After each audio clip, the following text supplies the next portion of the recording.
বিশ্বের অনেক দেশ যেখানে তীব্র গরমে দিশেহারা, তখন অন্য প্রান্তের চারিপাশে শান্তির শীতল হাওয়া।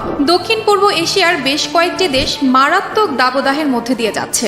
গরমে হাঁসফাঁস জনজীবন ও প্রাণীকুল। স্বস্তির বৃষ্টি কবে নামবে তাও প্রায় অজানা। কিন্তু আফগানিস্তানে ঠিক তার উল্টো চিত্র। রুক্ষ ও মরুর দেশ হয়েও আবহাওয়ার দিক থেকে পৃথিবীকে তাক লাগিয়েছে তারা। দেশটির অধিকাংশ অঞ্চল জুড়ে পর্বত ও মরুভূমি দ্বারা আবৃত, যেখানে গ্রীষ্মের আবহাওয়া গরম ও শুষ্ক থাকার কথা, অথচ সেখানে বইছে শীতল হাওয়া। এটা কিভাবে সম্ভব?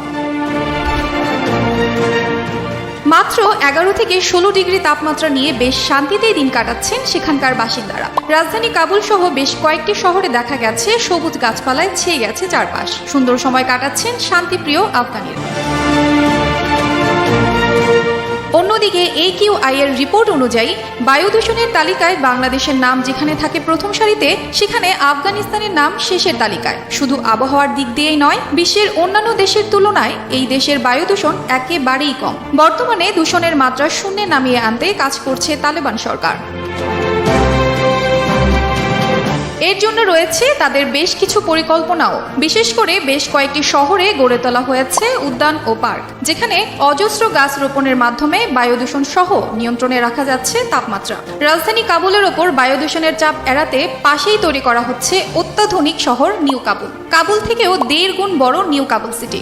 সেখানেও পরিকল্পিতভাবে তৈরি করা হয়েছে উঁচু উঁচু ইমারতের পাশাপাশি পর্যাপ্ত পানির ব্যবস্থা, শত শত গাছের উদ্যান, যেন ভবিষ্যতে এই শহরে আবহাওয়া ও বায়ু দূষণমুক্ত থাকতে পারে। আফগানিস্তান প্রাচীনকাল থেকেই এশিয়ার একটি গুরুত্বপূর্ণ অঞ্চল। বহু প্রাচীন বাণিজ্য ও বহিরাক্রমণ এই দেশের মধ্য দিয়ে সংঘটিত হয়েছে। শতাব্দীর পর শতাব্দী ধরে বহু লোক আফগানিস্তানের ভেতর দিয়ে চলাচল করেছেন এবং এদের মধ্যে কেউ কেউ সেখানে বসতি স্থাপন করেছেন।